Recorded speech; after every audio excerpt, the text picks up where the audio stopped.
Hey guys, Mark Ferrasci, Protect Dog Training, and Bella, the bitey little bitch. She appears to be, from what I could read with her, she's been here 2 or 3 days. The first day I tried to put the muzzle on her, she was just struggling, fighting. She won't let me put the muzzle on her.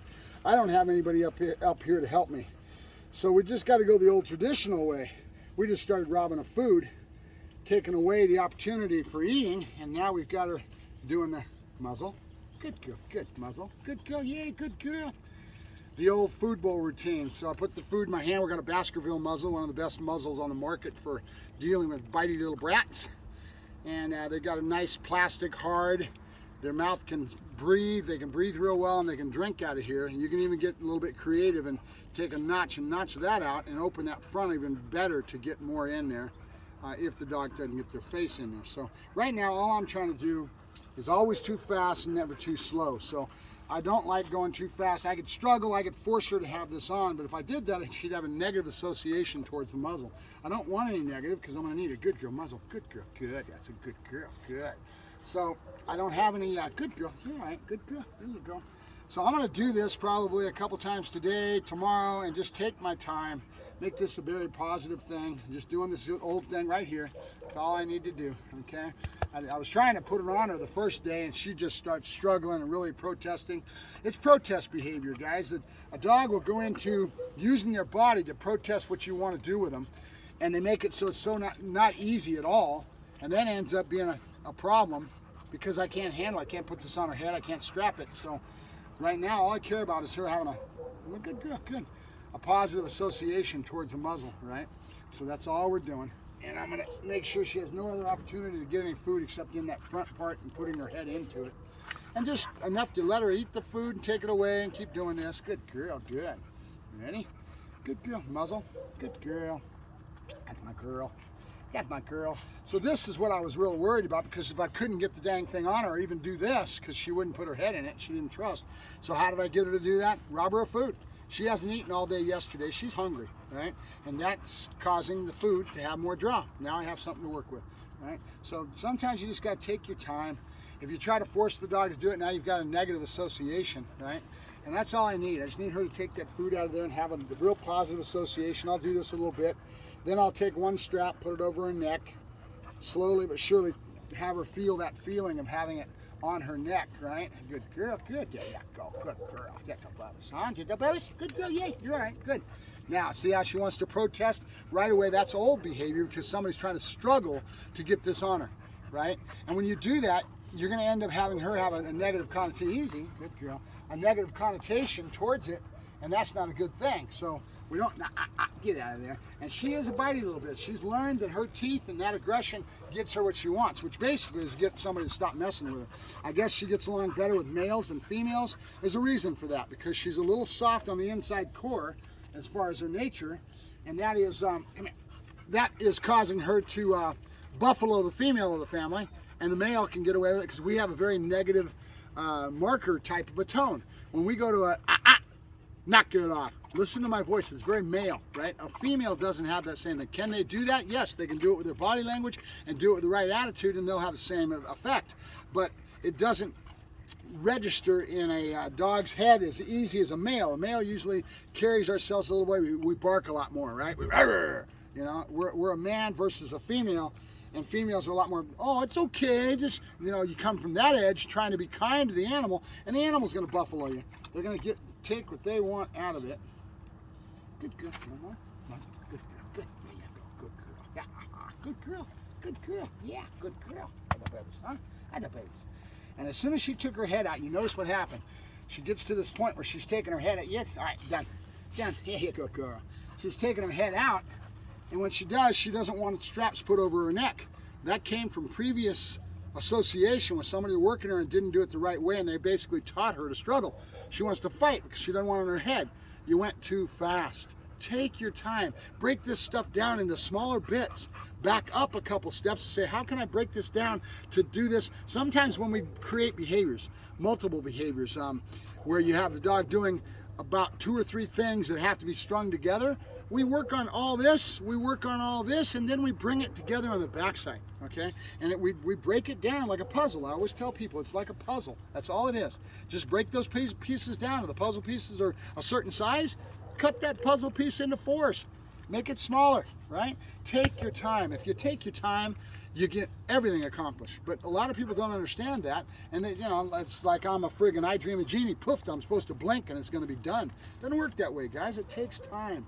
It takes being smarter than the dog, right? You got to be smarter than the dog, right? I'm doing this on purpose so I can desensitize the neck when I'm petting her, because I need to be able to get this over her neck, and I'm gonna have to be pulling those straps over. And when I do, she's gonna go right back to the struggle mode, okay? That she learned already that works for her. She's a smart dog, right? So when she showed a little bit of teeth or a little snarl and the person went, oh my God, she learned from that real quick.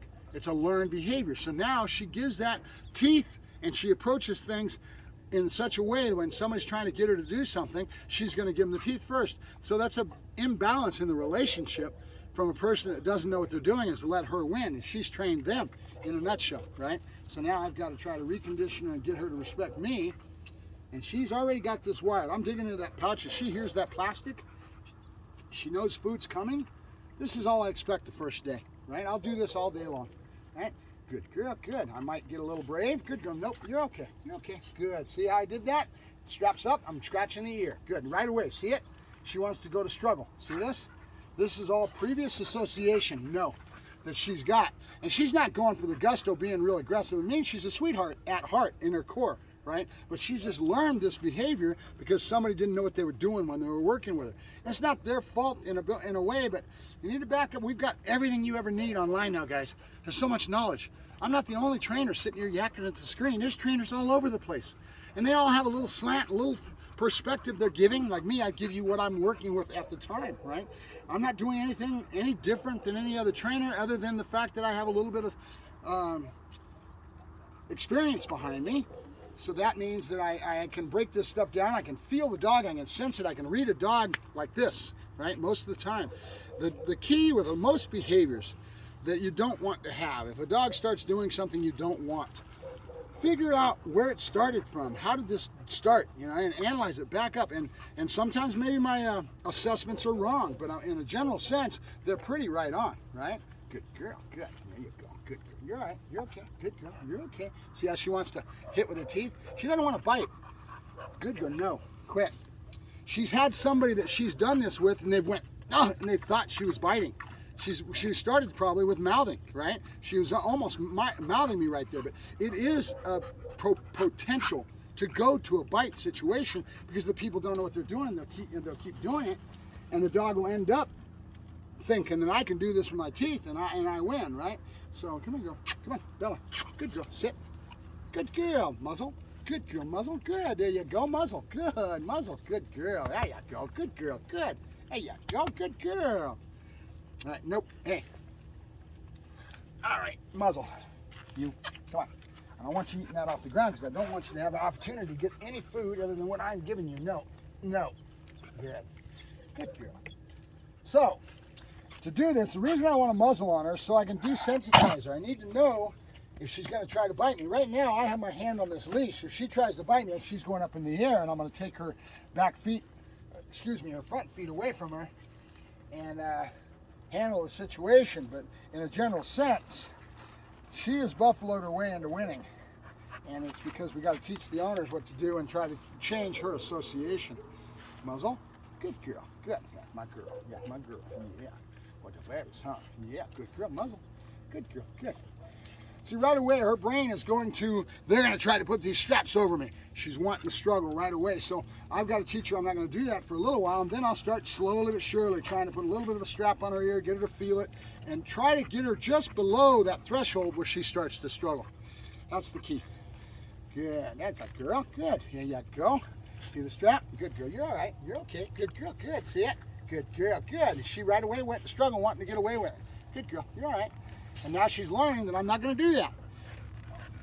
Little time, before you know it, you're going to go click, and you're going to have it on her neck, and the straps are going to be there, and then you're going to unsnap it real quick and let her have the win, so she learns that it's not going to stay there.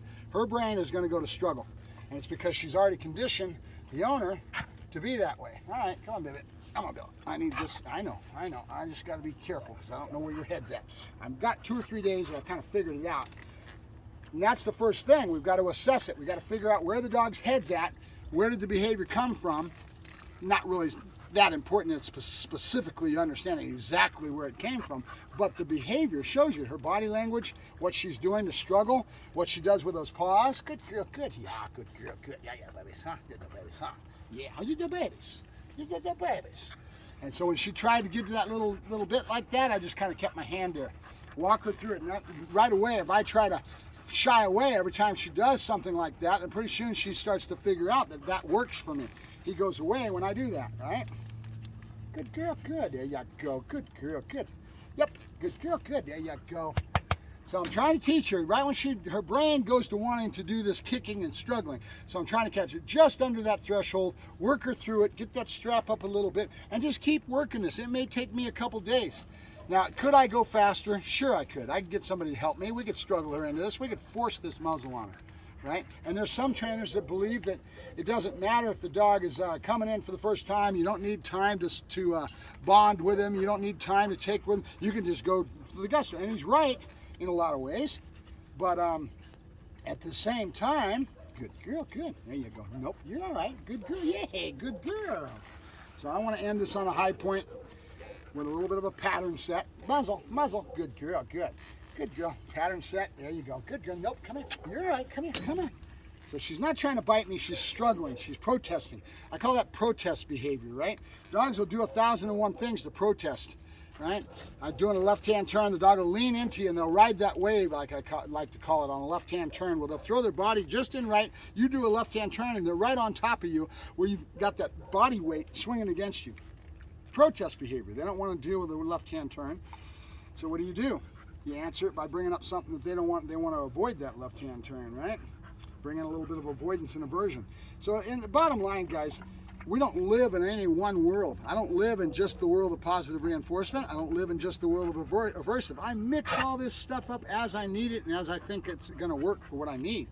And I throw it in there, right? Good girl, good. There you go. Good girl. Good girl. Yeah, good girl. Good. All right. Good girl. Yep. You go. Yep. Good girl. Good. There you go. I want to try to give her that yep, so I'm going to start teaching her that when I say yep, it goes away, right? So now she's going to start waiting, and I'll be able to start building in a time level. That's what I'm looking for right now. She's doing it physically, but I want to start building in a time level that she learns to rely on. She knows 30 seconds, whatever. We don't count. We just feel, right? And then the dog starts to feel it too, and they're very, very good at having a cognizant of time level, right? So we use that time level, and then I keep starting to, and then I just stretch the time level with a little bit of time, a little bit more, right?